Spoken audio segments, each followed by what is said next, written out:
licença, pessoal, pessoal. Oi, quem que é a professora aqui? Estão sozinhos? Ai, pessoal, tem como vocês falar um pouquinho mais baixinho? Não tô conseguindo dar aula lá no oitavo A. É, tá atrapalhando. Viu? Qual é o seu nome? Fala um pouquinho mais baixo, por favor. Tá atrapalhando, dá pra ouvir do corredor. Quem que é a aula agora? É? Fica a Lisete pra trazer alguém aqui. Viu? Quem é representante?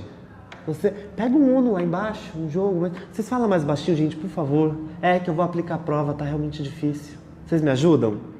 Obrigado, viu, gente? Obrigadão, viu? Obrigado.